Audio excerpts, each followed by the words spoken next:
Assalamualaikum warahmatullahi wabarakatuh. Kami dari kelompok 8 akan menjelaskan mengenai interpretasi udara. Saya Rozan Excel Purnawan. Saya Rizky Jabar Syahnas. Saya Thomas. Saya Revalisti Rahmawati. Saya Syahla Aljara Sofyan. Saya Sakayu Prasmita. Mohon disimak ya kawan-kawan. Dadah. Halo teman-teman, perkenalkan nama saya Rizky Jabar Syahnas dari kelas 12 IPS 3. Saya di sini ingin menjelaskan tentang definisi penginderaan jauh atau yang disebut indraja. Indraja adalah pengukuran atau akuisisi data suatu objek atau fenomena oleh sebuah alat yang tidak secara fisik melakukan secara kontak dengan objek tersebut atau dari jarak jauh, seperti pesawat luar angkasa, satelit, dan kapal. Perkenalkan, nama saya Thomas. Saya akan menjelaskan mengenai definisi foto udara. Foto udara adalah rekaman video fotografis objek di atas permukaan bumi yang pengambilannya dilakukan dari udara. Foto udara dapat digunakan untuk berbagai keperluan seperti pemetaan, perencanaan, pengawasan, dan penelitian. Definisi interpretasi udara. Interpretasi citra atau foto udara adalah upaya untuk memahami atau menafsirkan citra atau foto udara sehingga mendapatkan informasi yang akurat dan sesuai dengan objek yang terekam. Halo, saya Rozan Excel Purnawan. Kali ini saya akan menjelaskan ciri-ciri interpretasi udara. Ciri-ciri interpretasi udara antara lain spektural, temporal, dan spasial. Spektural adalah hasil interaksi antar tenaga elektromagnetik dengan objek yang dinyatakan dengan rona dan warna. Rona adalah tingkat kegelapan atau kecerahan objek pada citra, sedangkan warna adalah wujud yang tampak dengan mata dengan menggunakan spektrum lebih sempit daripada spektrum yang ditampaknya. Ciri-ciri interpretasi foto udara yang kedua itu ada temporal. Temporal adalah kondisi objek pada saat perekaman, yaitu bayangan. Bayangan bersifat menyembunyikan detail atau objek yang berada di daerah gelap. Ciri interpretasi foto udara yang ketiga adalah ciri spasial. Ciri spasial yaitu ciri yang berkaitan dengan ciri ruang yang meliputi pertama tekstur, kedua bentuk, ketiga ukuran, keempat pola, kelima situs, dan keenam adalah asosiasi. Yang pertama adalah tekstur. Tekstur merupakan frekuensi perubahan rona pada citra atau pengulangan rona kelompok objek yang kecil untuk dibedakan secara individual. Yang kedua, ada bentuk. Bentuk merupakan variabel kualitatif yang memberikan konfigurasi objek. Objek mudah dikenali dari bentuknya. Yang ketiga, ada ukuran. Ukuran adalah atribut objek yang berupa jarak, luas, tinggi, kemiringan, dan volume. Keempat, ada pola. Susunan keruangan objek atau objek alam maupun buatan pada umumnya memiliki pola-pola tertentu. Yang kelima, ada situs. Situs adalah letak suatu objek terhadap objek lain di sekitarnya atau letak suatu objek terhadap bentang darat.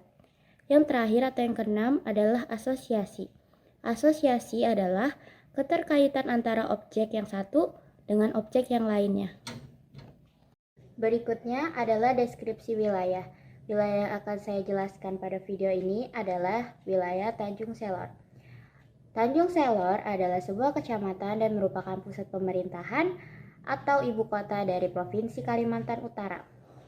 Kecamatan ini terletak di Kabupaten Bulungan, Provinsi Kalimantan Utara. Selor berdiri pada 12 Oktober tahun 1790 dan Kota Tanjung Selor memiliki luas wilayah sebesar 677.770 km persegi.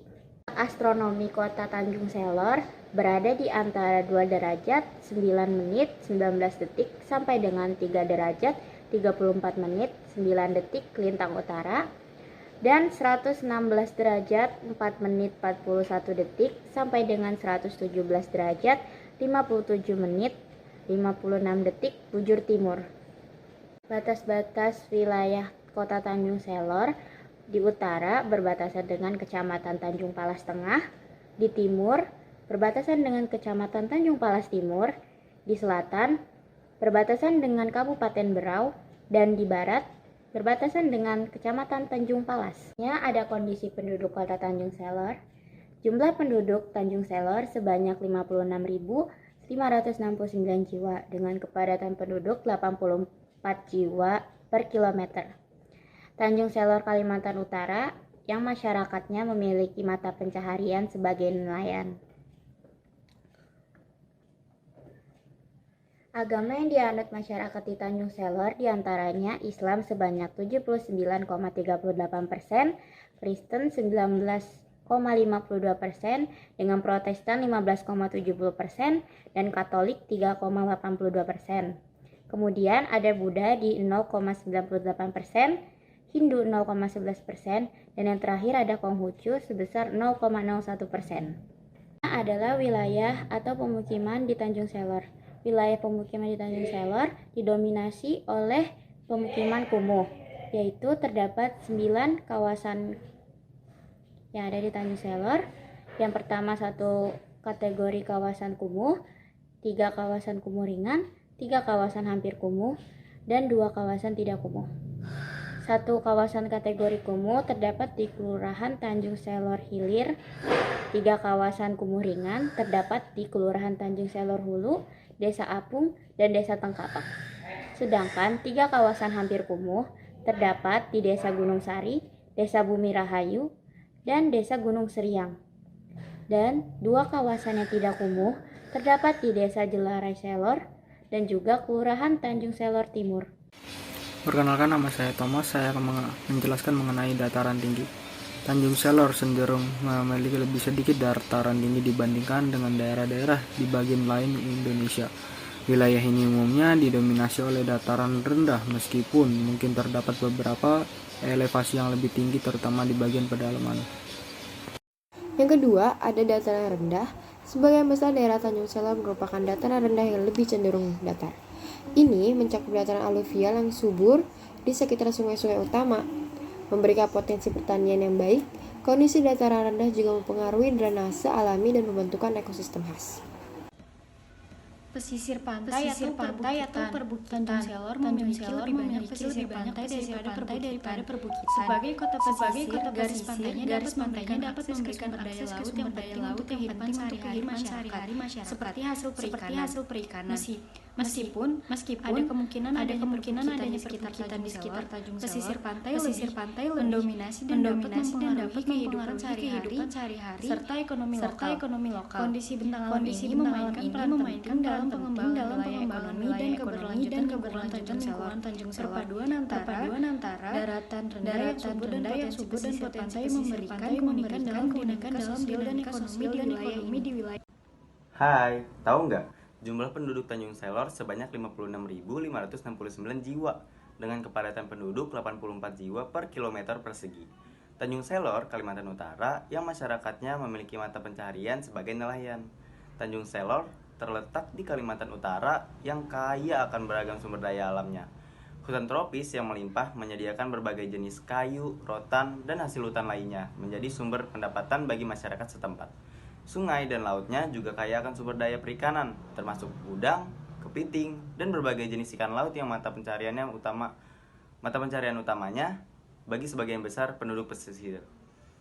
Selain itu, Tanjung Selor juga memiliki potensi tambang yang signifikan, terutama batu bara, emas, dan tambang-tambang lainnya yang menjadi sumber pendapatan penting bagi daerah tersebut. Pemanfaatan sumber daya alam ini menjadi potensi ekonomi yang besar bagi Tanjung Selor dan memainkan peran penting dalam pembangunan ekonomi dan sosial daerah tersebut. Halo, saya Razan Excel Purnawan. Kali ini saya akan menjelaskan mengenai Google Earth atau live view secara langsung daerah Tanjung Selor. Saya akan membahas beberapa daerah yang bisa dibilang penting di daerah Tanjung Selor. Yang pertama kali saya bahas di sini adalah daerah industri. Mari kita lihat.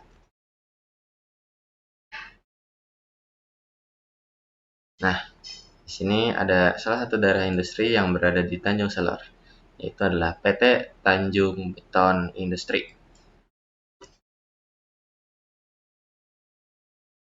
Warna yang dimiliki oleh PT Tanjung Beton Industri ini adalah warna terang. Dan warna yang dimiliki adalah warna coklat keputihan menunjukkan atap pabrik. Ini di atap pabriknya. Lalu kemudian bentuknya adalah persegi, di mana ini sampai sini, sampai sini, sampai sini. Dan polanya pada citra yaitu teratur mengikuti pola jalan atau pola alur jalan di sini. Tekstur yang dimiliki objek yaitu tekstur kasar. Dan situs berada tepat di samping alur jalan untuk kebutuhan transportasi. Oke. Selanjutnya.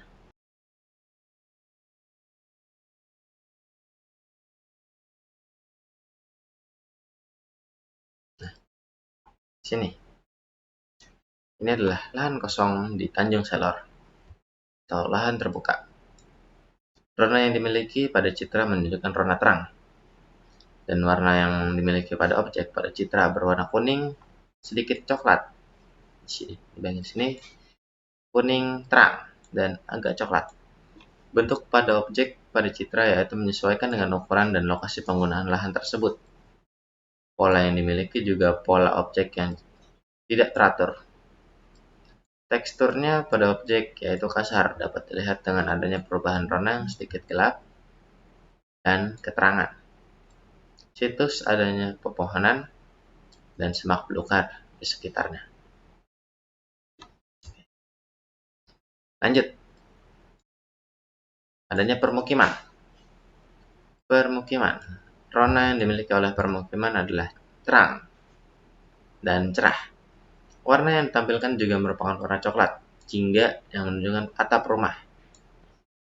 Di sini ada coklat, ada jingga. Bentuk yang ditunjukkan pada objek yaitu bentuk persegi panjang, rata-rata persegi panjang. Pola pada objek citra menunjukkan pola teratur mengikuti alur jalan raya dan pola tidak teratur dan juga menyebar. Seperti ini. Teksturnya, objek pada citra memiliki tekstur halus. Situsnya, objek pada citra memiliki situs memanjang, mengikuti alur jalan raya, namun beberapa daerah situsnya tersebar. Ini guys. Sini. Ini tersebar, ada mengikuti jalan raya. Oke, selanjutnya. Sungai pasir. Ini dia. Sungai pasir. Rona pada sungai pasir adalah rona gelap, yakni rona hitam. Seperti sungai pasir di sungai Bulungan ini. Warna pada objek citra memiliki warna kecoklatan karena didominasi oleh pasir. Bentuk pada objek citra yang memiliki bentuk panjang dan berkelok seperti ini. Panjang dan berkelok. Ini panjang nih. Di sini panjang.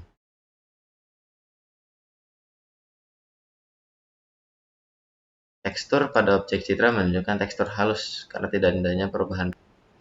Situsnya adanya daratan dan pepohonan di sekitarnya. Dan terlebih juga hutan atau perkebunan. Oke. Selanjutnya ada sungai. Ini dia. Rona sungai pada citra ini adalah gelap atau lebih ke biru gelap. Ya, kalian bisa lihat di sini, ini adalah sungai buaya. Warna objek yang ada pada citra kali ini adalah biru gelap. Kalian bisa lihat sedikit biru dan gelap. Bentuk pada objek ini memiliki bentuk panjang dan berkelok. Panjang lalu berkelok di sini. Dan berkelok.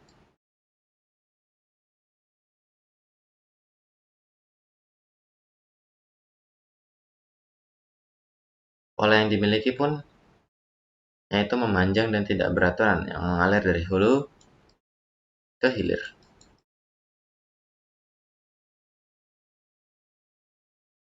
Tekstur pada objek citra menunjukkan tekstur halus karena tidak adanya perubahan rona. Situsnya pun terdapatnya daratan, semak-semak belukar, dan juga hutan. Oke, terima kasih. Sekian dari kelompok kami. Kurang lebihnya mohon maaf. Wassalamualaikum warahmatullahi wabarakatuh.